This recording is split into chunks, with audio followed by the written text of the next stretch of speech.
Welcome back, everybody, to the Real Talk with Silos. I am Silos, and we're gonna dive right deep into the Joker. Spoilers. So if you have not seen the movie, please go watch my review before this. Go watch the non-spoiler one, and then go watch the movie. Then come back, watch this review, and then put all your thoughts in the comments, please. All right, all right. Again, this is a spoiler-filled review on the Joker. All right, I wrote down a couple things here just so I didn't forget, and kind of the things I remembered. If I do forget anything, please feel free, go down there, comment, and let me know what you think. I will answer you back, follow you back. Just I hope you guys will follow me, subscribe and like and all that good stuff. Alrighty? Alright, so all that put aside, let's get right into it. So, the Joker. First of all, again, Phoenix, man, you gotta win that Oscar. You really killed it in this movie. Even Robert De Niro. But alright, so let's start with the first thing, which was that alley scene. Okay, when he goes out to the alley and he gets beat up, they take the sign from him. That was crazy. Like, you actually felt bad for him for everything that was going on. Man, all right. Well, here, first thing is the way that he laughed, that Arthur laughed, that Phoenix did, the Joker's laugh. It was so it was revealed in the movie that the reason why he would laugh like that, and everyone thought, it was, he does it when he gets nervous or whatnot. So it was this thing that it's from all the trauma that he had from his head, it just made him laugh, and then he would actually choke on it. That's why midway through the laugh he would choke on it. Now, the reason why the trauma, yeah, that big alley scene, it triggered it. In the beginning, it triggered it, but it actually happened when he was younger. He he is adopted. We find that out, which at first we thought he was Thomas Wayne's son, because his mother, delusional, was actually telling him and feeding him all these lies, and believed that she was Thomas Wayne's mistress. So she pretty much told Arthur that, he's Thomas Wayne's son. And so I lost my train of thought a little bit. But yeah, so anyways, so he thought that was real. That's when he does the whole meetup thing in the bathroom, and Thomas pretty much just gives it to him straight in the head. Um, Another big thing that I mentioned in my last video, um, De Niro, Robert De Niro, he didn't have a lot of screen time, but I don't know if you guys felt this way, but I certainly did. Um, his part in the movie was so crucial because think about it, right? Author and I don't know if it's Arthur or author. You know who I'm talking about. Phoenix's character and the mother, right? Arthur. Um, they went to sleep every night to De Niro. He was pretty much like his father figure, Um, and so when it finally moved on to the end, to when they're in the whole talk show, and he's there and he pulls out the gun and shoots him in the head, like, it was just crazy. Like, nobody saw that coming. I've honestly, on my opinion, I thought when I saw that, when he reenacted everything in the house before he went to the actual talk show, um, I thought he was gonna shoot himself, because that's what he did. He sat there and he said, the whole thing. I thought he was gonna shoot himself. Um, it was crazy the way it did. The way it turned out. I can tell you that much. Now, so back to what I was saying about him being beat up when he was younger. So what happened? Got the train back. So what happened was his mother was in an abusive relationship with some dude who was her boyfriend. Actually abused Arthur when he was younger.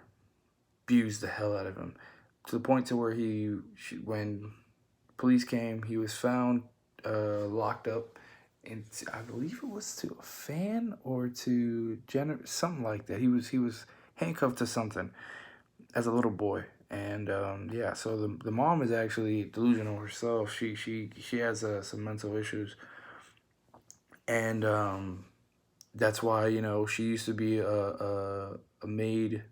She used to work for the house of the Waynes, and that after all this craziness, that she was like, oh, he's my lover or whatever, this and that. They got rid of her, so that is true. But yeah, so that is pretty much what goes on there. We talked about his laugh. His laugh was just crazy.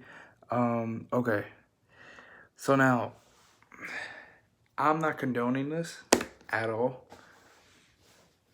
but it's just crazy how it just shows us in this society how you need to watch out who you talk to and what you do. All right, the 3 people he killed in the subway,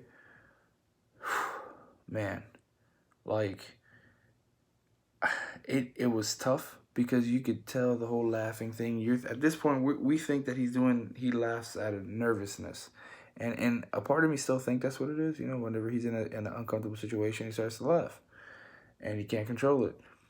But when at first those 3 dudes, everybody just skipped over the fact that they were pretty much harassing a girl, and if it wasn't for Arthur, I gotta figure that shit out.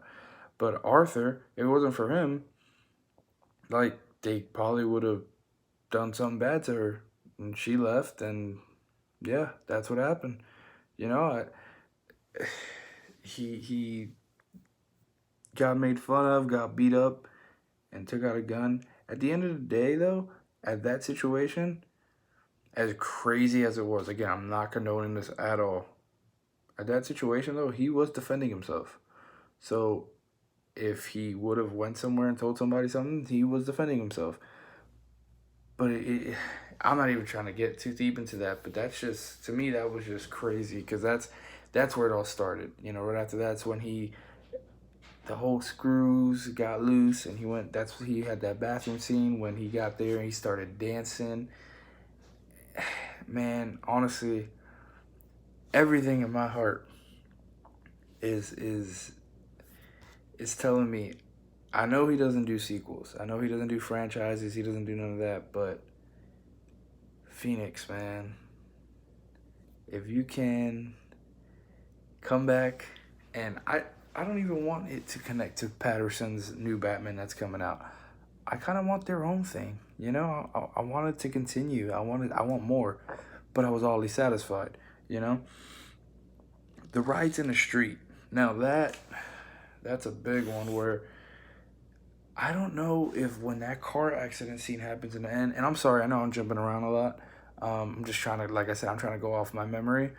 But that scene at the end when he's in the cop car and they get into a car accident, like his followers, so to speak, ram them with the ambulance and they drag him out, and he's on top of the car dancing right before the Thomas and Martha killing scene.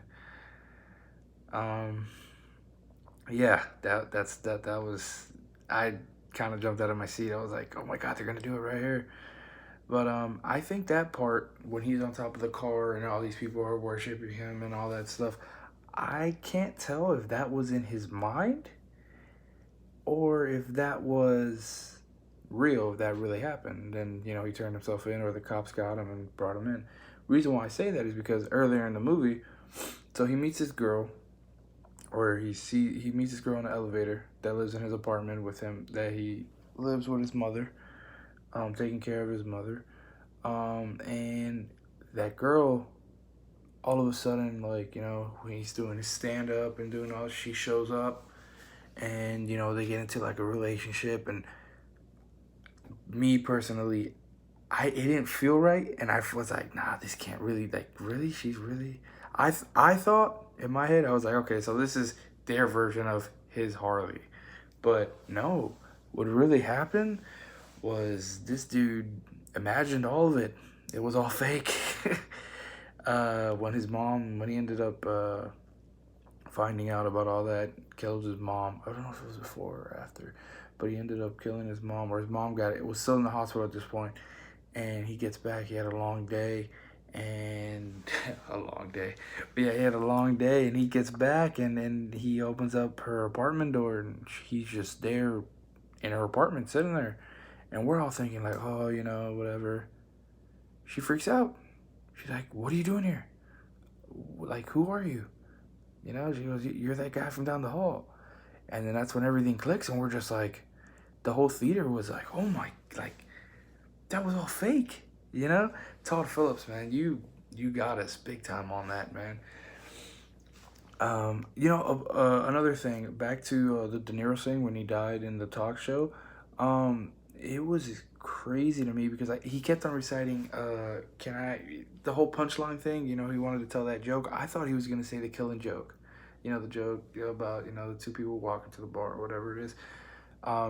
You guys seen the Killing Joke with the Joker? You guys should know that famous joke that he always says at the end of the thing. I thought that's what he was gonna say, and I think it was kind of homage to that, but I don't know. But it when he said that, and I literally jumped out of my seat. He just pulled out the gun and shot Murray right in the head. I was confused. I was like, not confused, but I was just like in awe. Like, I was like, what the hell? I knew it was coming, but I didn't know. Which is pretty much, that describes my whole feeling throughout the whole movie. You know, the whole you see it coming, but you don't see it coming at the same time. You know, it surprised everyone. All right, so what else do we got here? I talked about the sequels. I really, like I said, I really would like to see that. I hope that they would. You know, I project this coming out at least 90 mil first weekend. I'm 90 mil. I'm calling it. Projected to do more, because this movie, it's what I've noticed and what I've seen everywhere is that this movie, everyone has the same explanation after they watch it. And honestly, I might go watch it again because I want to see if I still feel that same way, but everyone is just, they don't know what to say about it. Like, in a good way, but like, they don't know what to say about this specific movie. Like, they just don't know. Like, they're like, dude, I'm a loss for words. It was a great movie. I felt icky, wicky, whatever you want to say, but I just don't know what to say, you know? So that's how I felt about that movie, for real. We talked about the riots. I'm trying to touch everything, guys. If I miss anything, please, in the comments, drop it down. Let me know what's going on. Let me know what I missed and what I didn't touch, or if I was kind of all over the place trying to piece it together. Let me know. Just talk. This is the real talk, all right? When you get down in the comments and you leave me some comments, I'm going to come back and I'm definitely going to answer, and we're going to have a great time talking about it, all right? Yeah, that whole adoption scene, when we find out that, oh, he was really adopted, and he's running through the asylum, and the I don't know what it's called, but the hospital place where he went, I believe it's an asylum. But anyways, he got the paperwork, left, read everything, he just lost it, and like, we're just like, oh, dude, so she was lying to him the whole time. He's gonna blow up. You're literally, it was like a ticking time bomb. You're just waiting for it to the whole time. We talked about Martha and Thomas blowing up. Well, not blowing up, they died. That was the way that they did it, and I don't mean to make it sound bad, but the way that they connected that storyline at the end with Thomas Wayne dying, Bruce staying alive, and you know, you have one of his followers kill him.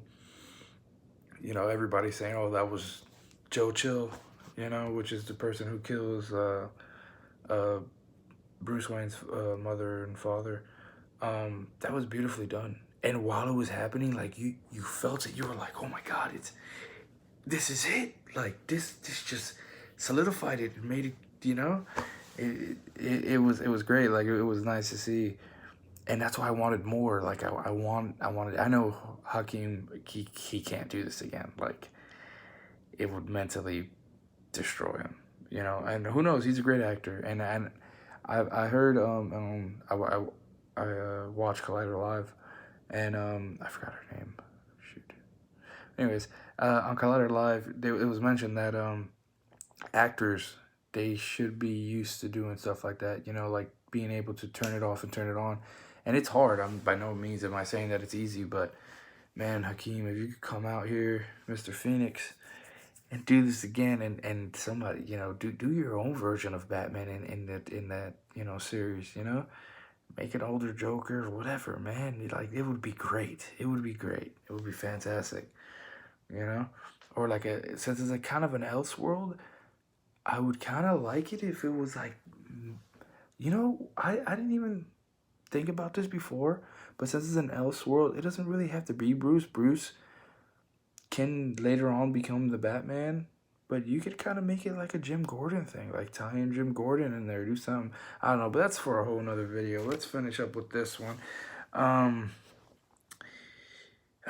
Oh, the scene when his friend, you know, gives him the gun and he's like, "Hey man, I heard about you getting beat up and all that stuff." And you know, he gives him the gun, and then later on you find out he turned on him and told him, "Yeah, yo, he had the gun the whole time." When he dropped the gun at the hospital and they found out about the 3 killings tied into that, they were coming back to his workplace. He lost his job, and we're you know, telling him, "Oh, you know, it wasn't me. He had a gun the whole time." He shows up to his apartment. "Oh, hey man, I heard about your mom just died, but I just want to know, you know, the police been coming around. Did you say anything about me?" Like, really, dude? Like, come on, bro. You're asking to get shot, you know? And dude, he just went ham. He went ham, destroyed him. Destroyed the little guy. You know, I feel bad for the little guy. He could have reached the chain. And he's like, "You know, you're the only guy who's been nice to me." You know, that was, it was funny, but it wasn't funny. Like, it was like, dude, jeez, Jesus, crazy. That was definitely crazy. So we talked about adoption. We talked about that. Mental illness. Yeah, that was crazy. That whole bathroom scene with Thomas Wayne. Hey man, Thomas had a little red. I kind of, you know, man, it would have been cool if it was changed to where instead of Bruce staying alive, they killed Bruce, killed Martha, and just because you know Arthur wanted Thomas to suffer, it would have been crazier if the storyline, if since it was an Elseworld story, they would have kept Thomas alive. And so if there is a sequel or something like that, you know, he will come in and have to, you know, Flashpoint Batman. You know, I want him in live action. I want to see that, definitely. Yeah, abused by the... Oh, okay. So this is... I started this one because this is actually very key. And so I don't know if you guys watch Pennyworth, which, by the way, tonight we have Pennyworth and Power tonight. I'm gonna be doing reviews for both of those, but Pennyworth, which is Alfred Pennyworth, Gotham. In this movie for the Joker, Gotham itself, it's its own character, and that's also just like Robert De Niro was in this movie. It's such a big part in this movie that's why it, you know, it happened. You know, that you see the struggle in everybody, the chaos, all that stuff. You know, Gotham was really its own character. It was great. It was crazy. But yeah, guys, that's all I kind of much have for now that I wrote down. You know, if you guys liked it, please like, comment, subscribe. Let me know what I missed. I know I missed a lot. Let me know what's going on and what you think and how you thought about it. Some of these scenes that we talked about, I know it's all over the place, but, you know, bear with me. I'm still trying to learn how to do all this. So tomorrow we have Batgirl and Supergirl coming out. I'm going to be doing the videos for those, reactions for those. We're going to do, like I said, Pennyworth. Big fan of Pennyworth. That's coming around. I'm going to do that tonight or possibly tomorrow. And Power. We're going to do some Power. All right, guys? All right, man. Have a good night. See you around the next talk show. Keep it real, guys.